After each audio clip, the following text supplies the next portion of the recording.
Hi folks, this is Jason. Hope you're okay today. It's good to see you. We're doing Christian Martyrs, the Fox's Book of Martyrs, and we're in the early persecutions of the church. And we're in the fifth persecution, commencing with Severus in AD 192.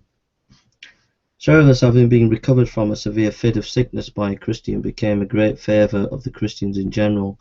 For the prejudice and fury of the ignorant multitude prevailing, obsolete laws were put in execution against the Christians. The progress of Christianity alarmed the pagans, and they revived the state of calumny of placing accidental misfortunes to the account of its professors. AD 192. But though the persecution malice raged, yet the gospel shone with resplendent brightness, and firm as an impenetrable rock, withstood the attacks of the boisterous enemies with success. Tertullian, who lived in this age, informs us that if the Christians had collectively withdrawn themselves from the Roman territories, the empire would have been greatly depopulated. Irenaeus, Bishop of Lyons, was born in Greece and received both a polite and Christian education. It is generally supposed that the account of the persecutions at Lyons was written by himself. He succeeded the martyr of Pythianus as Bishop of Lyons and ruled his diocese with great propriety. He was a great opposer of heresies in general, and about AD 187 he wrote a celebrated tract against heresy. Victor, the Bishop of Rome, wanting to impose the keeping of Easter there in preference to other places and occasioned some disorders among the Christians. In particular, Irenaeus wrote him a synodical epistle in the name of Gaelic churches. The zeal in favour of Christianity pointed him out as an object of resentment to the emperor, and in AD 202 he was beheaded. The persecutions now extended to Africa. Many were martyred in that quarter of the globe, the most particular of whom we shall mention Perpetua, a married lady of about 22 years. Those who suffered with her were Felicius, a married lady, big with child at the time of her being apprehended, and Revocatus, Cacutum of Carthage, and a slave. The name of the other prisoners destined to suffer from this occasion were Saturnius, Secundulus, and Satur. On the day appointed for their execution, they were led to the amphitheatre. Satur, Saturnius, and Revocatus were ordered to run the gauntlet between the hunters, or such as the care of the wild beasts. The hunters being drawn up in two ranks, they ran between and were severely lashed as they passed. Felicitas and Perpetua were stripped in order to be thrown to a mad bull, which made his first attack upon Perpetua and stunned. He then darted to Felicius and gored her dreadfully, but not killing them. The executioner did that office with a sword. Revocatus and Satur were destroyed by wild beasts. Saturnius was beheaded, and Secundulus died in prison. These executions were in the year 205 on May 8th and the 8th of March. Cecilia, a young lady of good family in Rome, was married to a gentleman named Valerian. She converted her husband and brother, who were beheaded, and the Maximus, or officer who led them to execution, becoming their converts, suffered the same fault.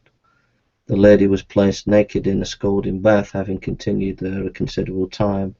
Her head was struck off with a sword in AD 22. Callistus, Bishop of Rome, was martyred in AD 224, but the manner of his death is not recorded, and Urban, Bishop of Rome, met the same fate AD 232. The sixth persecution under Maximus, AD 235. AD 235 was the time of Maximus. In Cappadocia, the president Ceremanius did all he could to exterminate the Christians from that province. The principal persons who perished under the reign were Pontinius, Bishop of Rome, Anteros Grecian, his successor, who gave offence to the government by collecting the acts of the martyrs, Pacius and Quiritus, Roman senators with all their families, and many other Christians. Simplinius, senator, Calapodius, a Christian minister, thrown into the Tiber, Martin, a noble, beautiful virgin, and Hippolytus, a Christian prelate, tied to wild horse and dragged into till he expired. The seventh persecution under Decius AD 249. This was occasioned partly by the hatred he bore to his predecessor Philip, who was deemed a Christian, and partly to his jealousy concerning the amazing increase of Christianity, where the heathen temples began to be forsaken and the Christian churches thronged. These reasons stimulated Decius to attempt the very extirpation of the name of Christian, and it was unfortunate for the gospel that many errors had about this time crept into the church. The Christians were at variance with each other. Self-interest divided those whom social love ought to have united, and the virulent surprise occasioned a variety of factions. The heathen in general were ambitious to enforce the imperial decrees upon the occasion, and looked upon the murder of a Christian as a merit to themselves. The martyrs upon this occasion were innumerable, but the principal we shall give some account of. Fabian, the Bishop of Rome, was the first person of eminence who felt the severity of this persecution. The deceased Emperor Philip had, on account of his integrity, committed his treasure to the care of this good man. But Decius, not finding as much as avarice made him expect, determined to wreak his vengeance on the good prelate. He was accordingly seized, and on the 20th of January AD 250 he suffered decapitation. Nicomachus, being brought before the proconsul as a Christian, was ordered to pay idols. Nicomachus replied, "I cannot pay the respect to devils which is only due to the Almighty." This speech so much enraged the proconsul that Nicomachus was put to the rack. After enduring the torment for a time, he recanted, but scarcely had he given this proof of his frailty than he fell into the greatest agonies, dropped down on the ground, and expired immediately.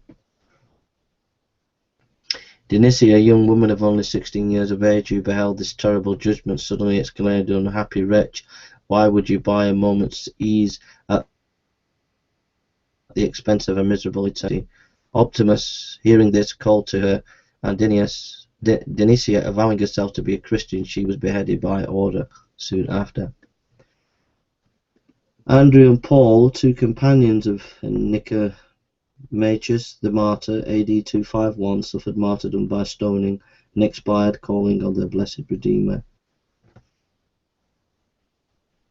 Alexander and Epicus of Alexandria were apprehended for being Christians, and confessing the accusation were beat with staves, torn with hooks, and length burnt in the fire.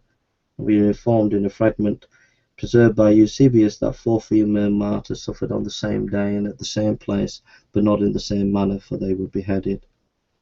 Lucian and Marcion, two wicked pagans, though skillful magicians, became converts to Christianity. To make amends for their former errors, lived the lives of hermits and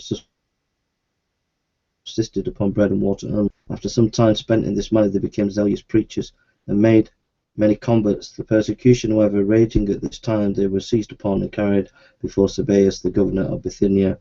Being asked by what authority they took upon themselves to preach, Lucian answered, "The laws of charity and humanity obliged all men to endeavour the conversion of their neighbour, and to do everything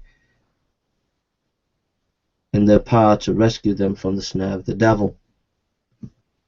Lucian having answered in this manner, Marcion said that then conversion was by the same grace which was given St. Paul, who from a zealous persecutor of the church became a preacher of the gospel. The proconsul, finding that he could not prevail with them to renounce their faith, condemned them to be burnt alive, with sentence was soon after executed. Trypho and Rispicius, two eminent men, were seized as Christians and imprisoned at Nice. Their feet were pierced with nails, were dragged through the streets, scourged, torn with iron hooks, scorched with lighted torches, and at length beheaded, February AD 251.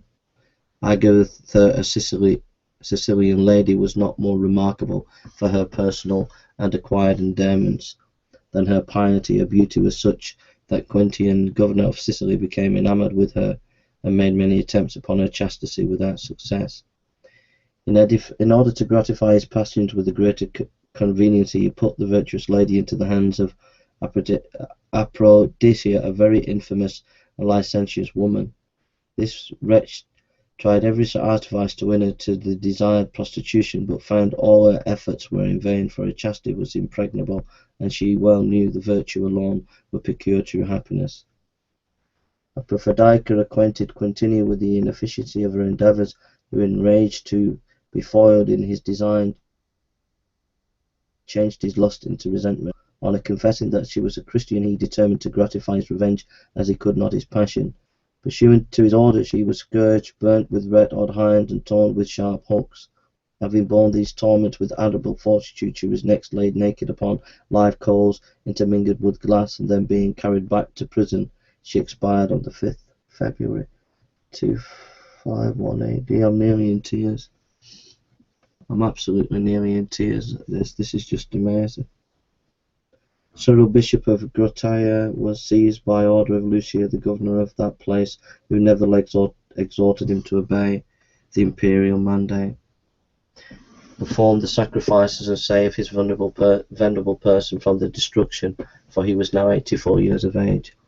The good prelate replied that as he had long taught others to serve the souls, he should only think now of his own salvation. The worthy prelate heard his sentence without emotion, walked cheerfully to the place of execution, and underwent his martyrdom with great fortitude. The persecution raged in no place more than the island of Crete, for the governor being exceedingly active in executing the imperial decrees, that place streamed with pious blood. Babylas, a Christian of liberal education, became Bishop of Antioch in AD 237. On the demise of Zebinus, he acted with inimitable zeal and governed the church with admirable prudence during the most tempestuous times. The first misfortunes that happened at Antioch during his mission was the siege by Sappho, king of Persia, who, having overrun all Syria, took the plunder the city among others, and used the Christian inhabitants with greater severity than the rest, but was soon totally defeated by Gordian. I'm going to just take a break for a few minutes and come back, but I can see it's very, very powerful. I'm just so moved by listening to these martyrs, and I hope it's an encouragement to you as it is to me.